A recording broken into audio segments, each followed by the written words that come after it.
Here we go. Hey, my name is Tammy Davis. Thank you very much for joining me for today's video. I'm very excited to talk with you regarding the human need to self-soothe. If you happen to be new to my channel, welcome. And if you're interested to find out more about me and why I am about to say what I say, please visit synergessence.com. The link is in the description box below. If you've listened to me before, thank you for joining me again. If you happen to notice that I have the same outfit on that I did in the last video, control is not the answer. You would be correct. However, it's been a couple of days and a couple of laundry loads have occurred in the process. So it just so happens that I was out on a hike today and had the thought to do this video. The way I want to start it off is by saying that every one of us is living with our own form of addiction. Yeah, I know I got you on that one. Everybody say hello to Theo. That's Theo. Anyway, so yeah, I want to talk about addiction. I also want to talk about autism. And what I'm about to say can really be applied to all health conditions. The fact is that these two particular issues are very near and dear to my heart for a number of reasons. But like I just mentioned, every one of us is living with our own form of addiction. We are all self-medicating. We are all seeking to self-soothe. Some of us make better choices. Some of us have a more healthier relationship to self-soothing, where other ones have a more disruptive way of self-soothing. But the truth is that we're all doing it. And I really want to kind of like level the playing field here with this video.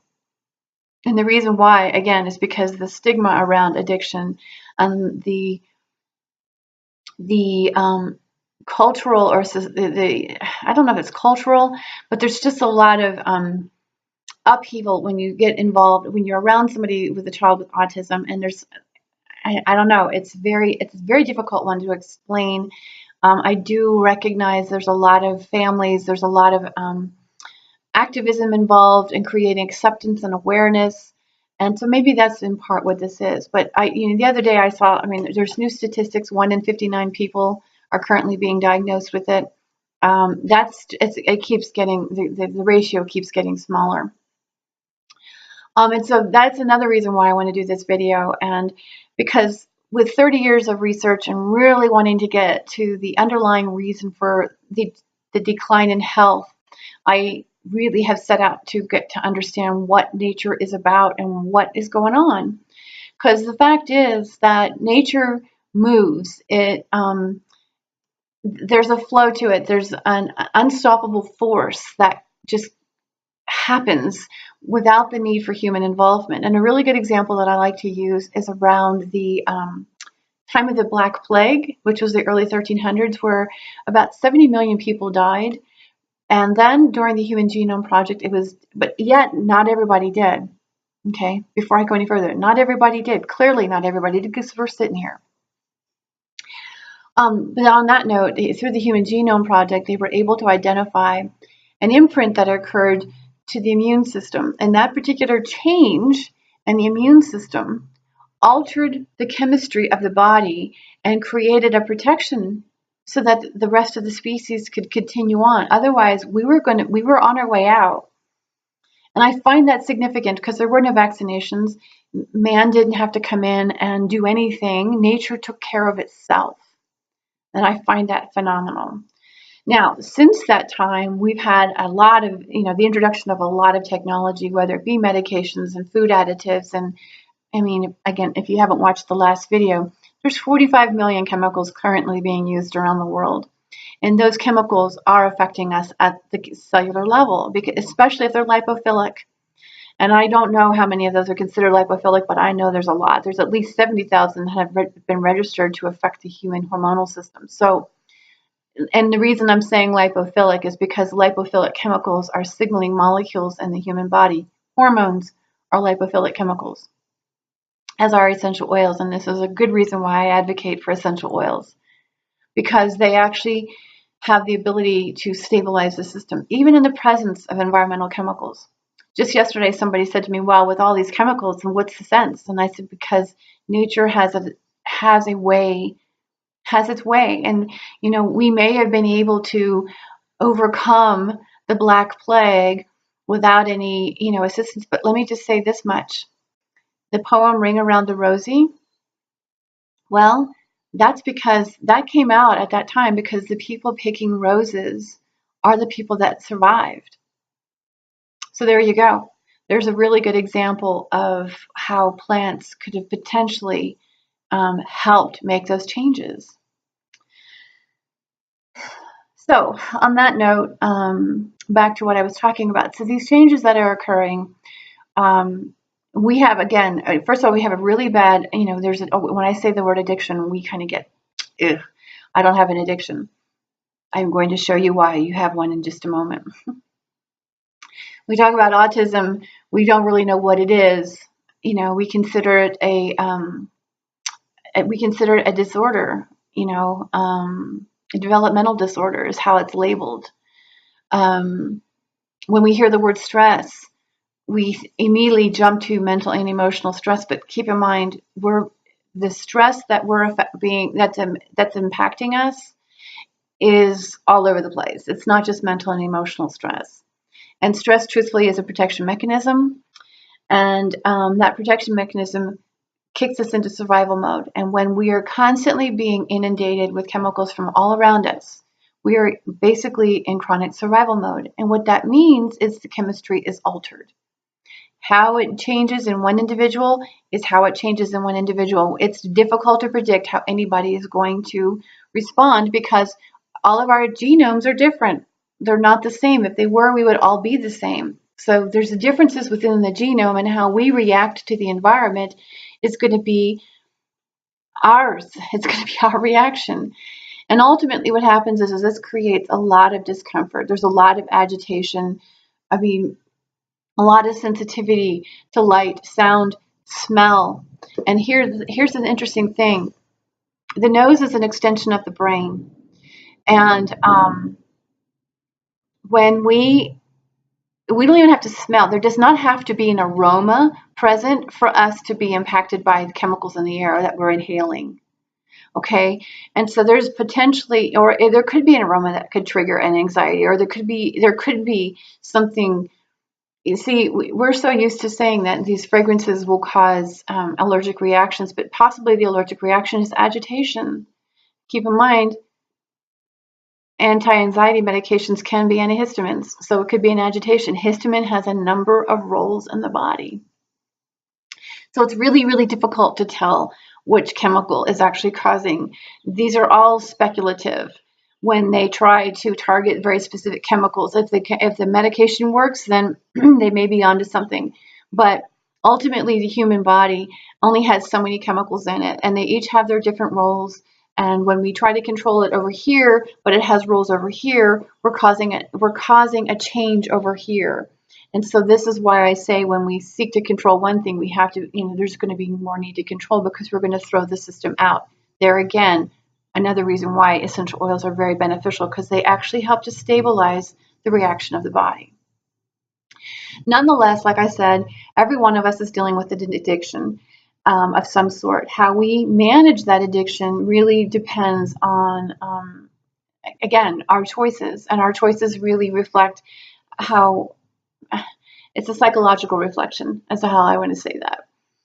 But I wanted, want to level the playing field, and I want to create a level of understanding. Because first of all, I feel like the way we're going about preventing addiction or trying to prevent addiction is backfiring. I mean, first of all, when you tell somebody no, the first thing you want to do is they want to go check it out, especially when you're telling kids no. And that's really all of our prevention, programs are all about is no, don't do it. No, don't do it. The phone call that I had this morning is with an Amish woman. I work a lot with Amish people. They do struggle with their own health issues, a lot of health issues. And in this case, her husband's been dealing with, he's had a stroke, he's got depression. There's a lot of stuff, health issues going on. But the question that she had is with regards to sexual aggression. And it's becoming like he has to have it. So it's almost turned into an addiction, but it was really difficult for me to even utter that word with her because of the negative connotations that it has. And so I had to kind of normalize it for her and use the word self-soothing.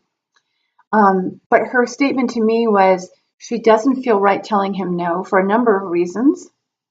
Um, and I'm not going to get into all of that, but her concern also was when you tell somebody no, the more he wants it. So she's kind of stopped trying to tell him no. So even she understands the power of reverse psychology.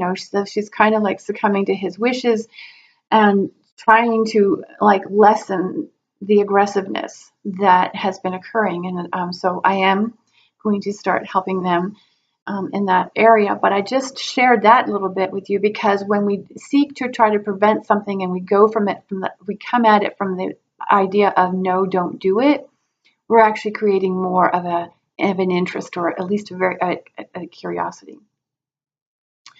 So my opinion, when it comes to prevention and things I would like for us to start doing, I would love for us to collectively start doing this, and that is create a level of understanding. Explain what addiction actually is. Explain that all of us is living with a form of addiction. Now, what is addiction? Well, it's a change in the brain structure. That's how it's qualified as a disease. And well, for the most part, most of the population accepts it as a disease. I think there's still a handful of people that still think of it just as a weakness and poor choice. But the fact is that they've been able to demonstrate a change in the brain structure, more specifically the dopaminergic mesolimbic pathway.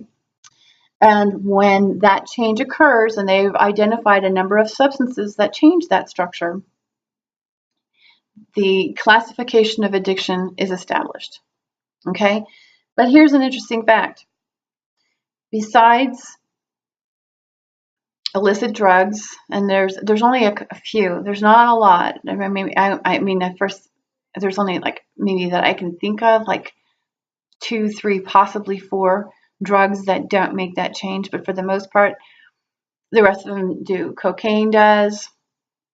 Yeah, I mean, I just use that as an example. But your illicit drugs change the brain structure. Alcohol changes the brain structure. Nicotine changes it. Refined sugar changes it. Caffeine changes it. And before I jump into the last one, let me just say that 90% of the world population currently consumes caffeine. So that's 90% of the world population that's living with an addiction. In fact, believe it or not, caffeine is considered the #1 psychoactive drug on the planet because of the how much of it is being consumed. Okay, so opiate, I'm just thinking of other ones that change the brain structure, but caffeine, sorry, I kind of just like had a little blip there, but caffeine, again, is the #1 psychoactive drug on the planet. 90% of the population of the planet consumes caffeine on a regular basis. Now, if that's the case, then basically 90% of the population is living with an addiction. And if you don't believe me, caffeine is actually listed in the DSM-5. So if you have a caffeine habit, you could be classified as having a substance abuse disorder. So you got to be careful. Caffeine is not just in coffee and tea, it's in chocolate. It's added obviously to there's a lot of canned drinks, your sodas, and of course your other energy drinks. It's even in medications. So caffeine is widely used. It's considered a nutritional, oddly enough, it's considered a nutritional supplement, or a nutrient is what I wanted to say. It's considered a nutrient by the FDA. This is the reason why it's added to all of these things. But at the same time, it's considered the #1 psychoactive drug. So there, hands down, 90% of us are living with an addiction. Okay, now we've just leveled the playing field. Secondly, the next point I wanted to get at actually is cortisol. Cortisol, the stress hormone, the one that's activated under times of pressure, has also been found to alter the dopaminergic mesolimbic pathway. And we all have cortisol flowing through our systems. And if we're all living basically in some level of survival mode and, and stress, mentally, and just if we were living with mental and emotional stress, and Lord knows we're all having our own level of mental and emotional stress, Now you have the cortisol changing the brain structure. So at that point, that, with the exception of maybe the indigenous people who aren't exposed to the nonsense that we see on a regular basis, I'm going to say a good 90% of the population is still living with an addiction. So therefore, your ideas of trying to prevent addiction are useless, because the children you're speaking to already have an addiction. Our role actually is to teach them how to self-soothe. That's what I want to say. Our role is to actually teach them how to self-soothe.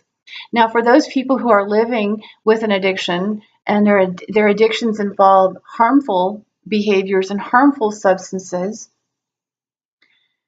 helping to stabilize the body is important, but you can't push anybody into recovery, because if they're actually finding a way to self-soothing, because here's the interesting thing about addiction is we can all sit down at the table. Because, like, for instance, I mean, I like a cup of coffee in the morning, but I don't need a lot of caffeine. Okay. So I'm not like down in energy drinks and, I'm just not doing it. I have a single cup of coffee every single day because it's just good. It's something to look forward to in the morning, and then I'm good. I'm good to go. Yes, I have my own history of addiction. I have worked in treatment facilities. I've even studied the coursework. I've even gone through the coursework necessary to become a drug and alcohol counselor. So I do understand addiction treatment. I understand addiction at a level that I understand it personally. I understand what it does to families. I understand what it does to the individual. I took the coursework because I've worked with people in it. So I've been in this realm for a while. And to tell somebody they have to do something, again, you're not going to get the benefit, because if they are self-soothing, and like I said, and I got into a lot of heavy discussions, especially when I was doing the coursework around addictive substances, because not everybody likes to smoke pot. Some people, I mean, a lot of people enjoy it. I particularly don't care for it because I pass out. But again, I've had my own level of addiction. My addiction was with eating disorders. I had trouble with Coke, and I had trouble with alcohol. Those were my things, and I don't mean Coke in a can. I think you understand what I'm talking about. But I never got into these other drugs that I could never take anything with any kind of opiate. Opiate painkillers and me, there's no way. There's no way. So there's a chemical in me that responded to the dopamine enhanced activities of cocaine, because cocaine acts directly on dopamine. Obviously, opiate painkillers and heroin and morphine and all of those, they work on the opioid receptors.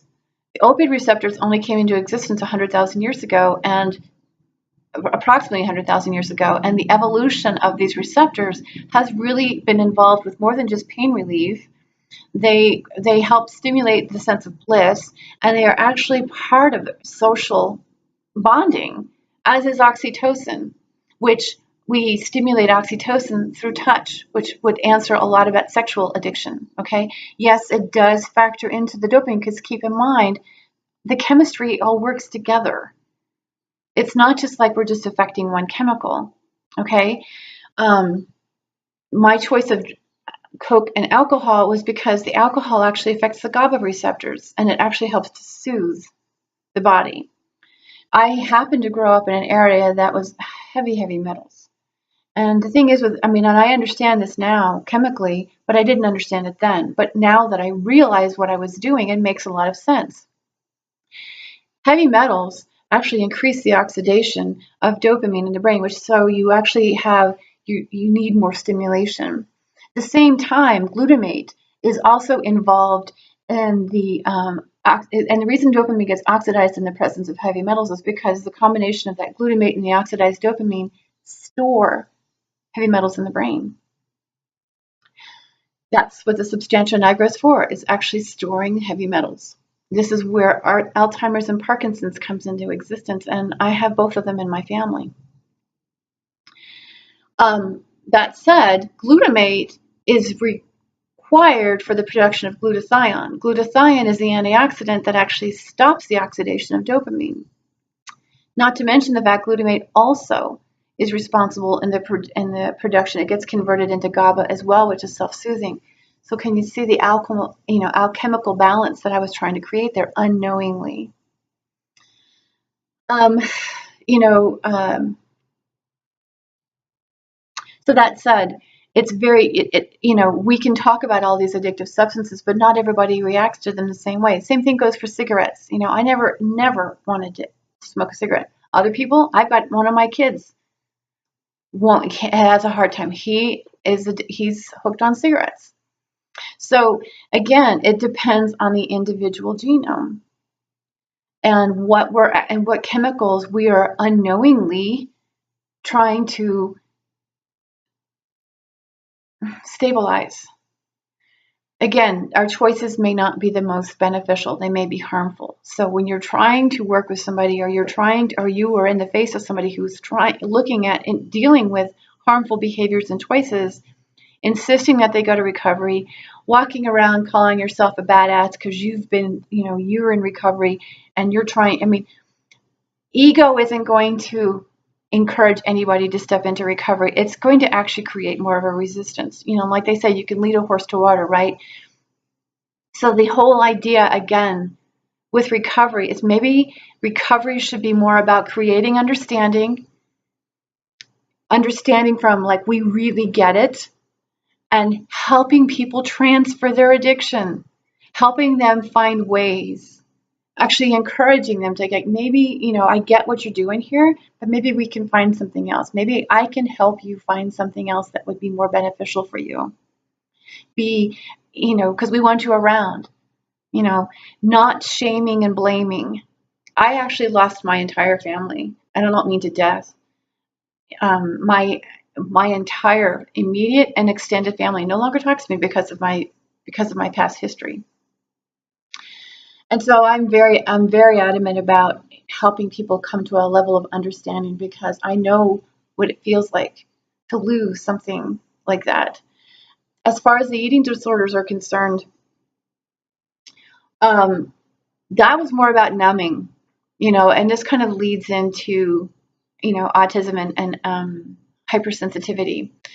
Autism is becoming very recognizable, and it is on a spectrum, and people do demonstrate different behaviors. But I really feel like even stimming and scripting, two classic signs of autism, they have everything to do with either trying to self-soothe or trying to self-stimulate, because they are like their systems need to be, it's all about self-regulation, but yet we have a culture that insists that they calm down, that they stop doing it, that's not normal behavior. I can't tell you how many parents and how many kids I've worked with that's one of the first requests. Well, he or she scripts all the time, or he or she stims, or this is how they stim, because stimming changes depending on the individual. And my feeling, I was never, obviously, the consistency with which it's being diagnosed is increased. My oldest son,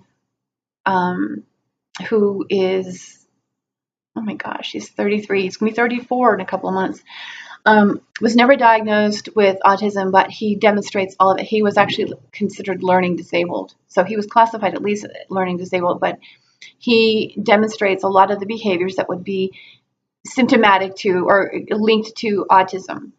I myself have always been very sensitive to sound, always sensitive to sound. I've always been very sensitive to touch. I have to have certain textures. So again, I was never diagnosed with autism, so I'm not saying anything along those lines, but there's a lot of people with sensory processing issues. Sensory processing has a lot to do with the autonomic nervous system. So it's a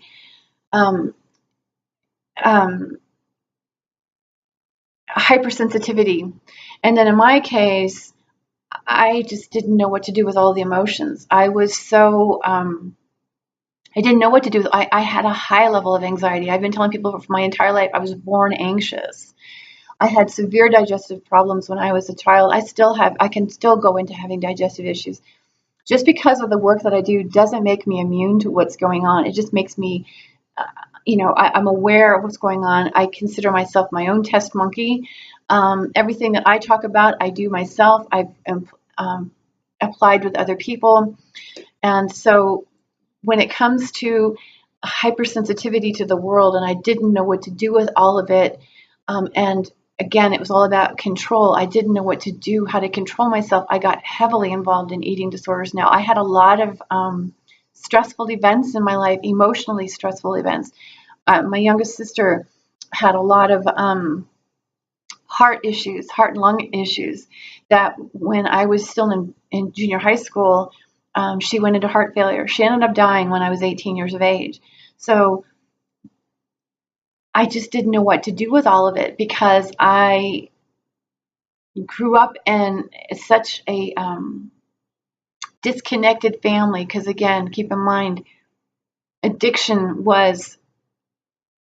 harmful addictive behaviors were actually being demonstrated in my household long before I ever got started.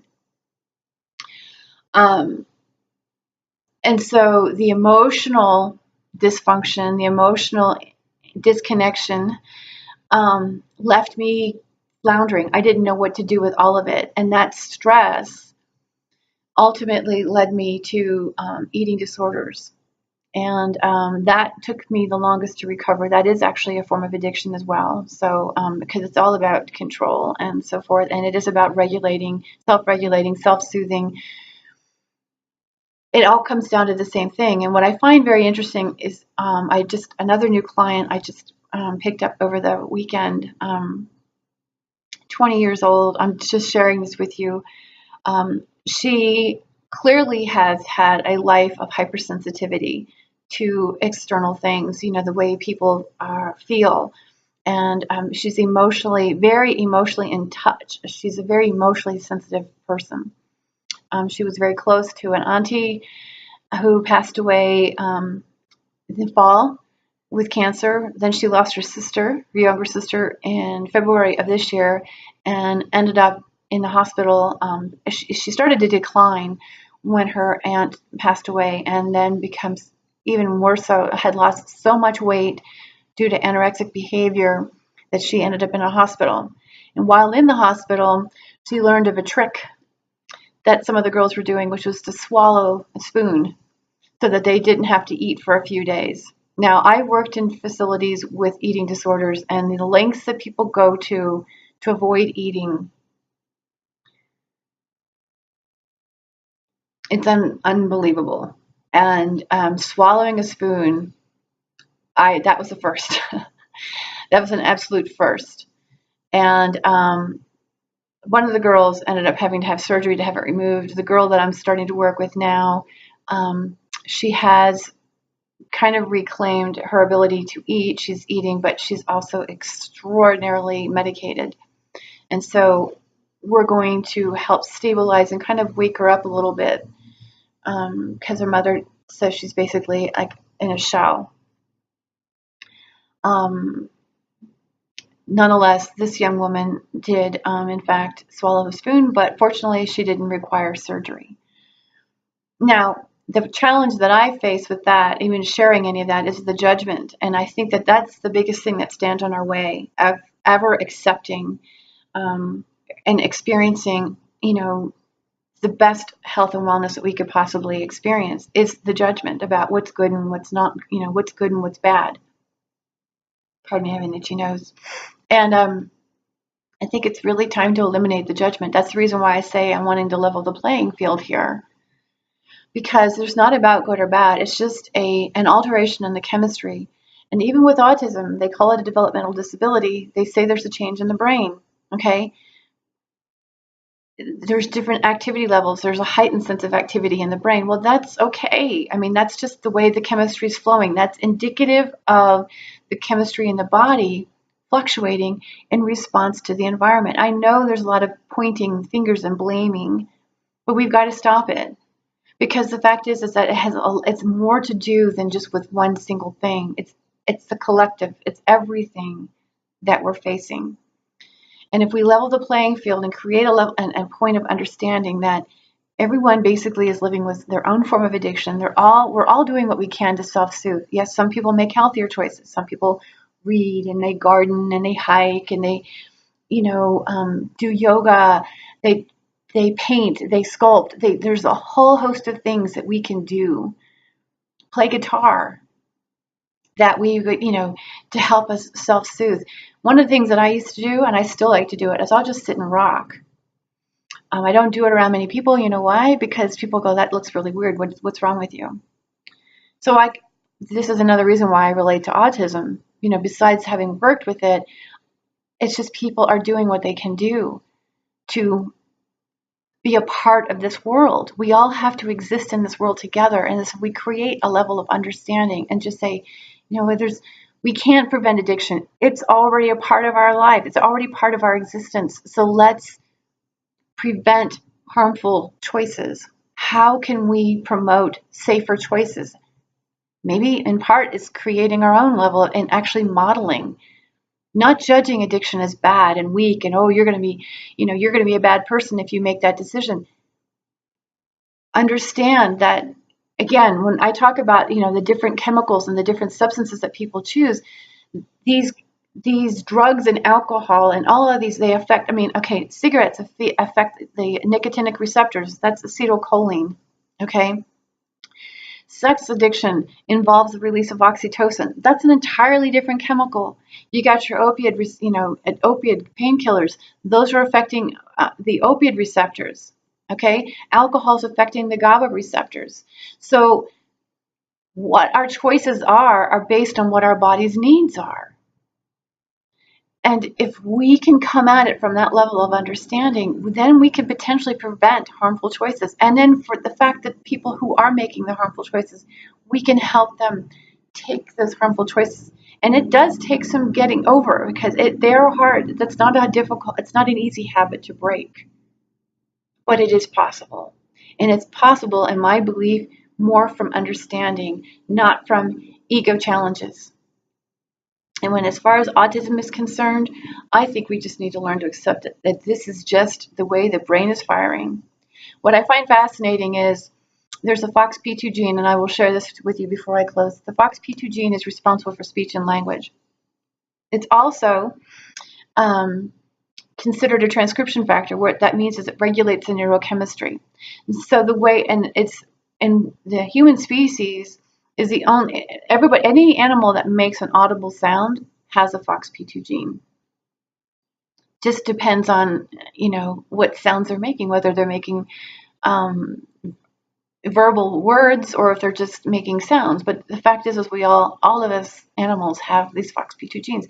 The human species is the only one being naturally targeted and turned off. Well, those alterations, and keep in mind, a good portion of the autistic population is nonverbal. So they're having to learn to communicate with other means. But again, if we think about that transcription factor being altered, it's going to alter the way the brain is functioning. Now, we can explain this to our children, or we can just say that I think it's important to explain to the children. And we can find ways to explain this to the children so that they begin to accept one another, not as bad. Different isn't bad. Different is beautiful. If every one of us acted and looked at the same, we would actually have a really boring place to be in. So just because they see something different doesn't make it bad. It just makes it different. And if we can learn to accept different, accept and understand different, accept and be kind to what we see as different, and understand that we are different too. It's okay to be different. It's okay to feel anxious. It's okay to self-soothe. We just need to learn how to make better choices, or choices that actually promote a quality to our life.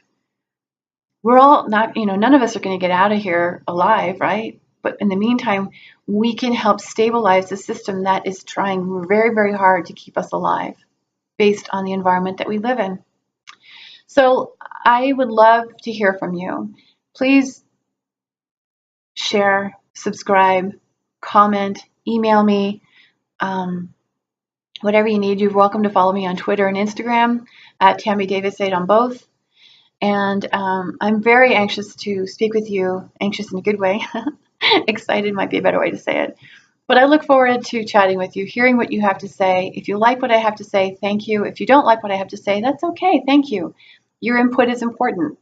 I realize that we live in a world of very many different people, and we all bring our perspective. And so therefore I share mine. And I think if we can come at these two particular areas, and like I said, you can take this information and apply it to all health issues, because if we actually accept the fact that the body is functioning and that the pain and the discomfort that you feel is just a result of the body trying really hard to keep you alive, then we can do things to help you stabilize. So again, check out the links below. Let me know what you think. And thanks for watching. Until later, be well and take care. Bye.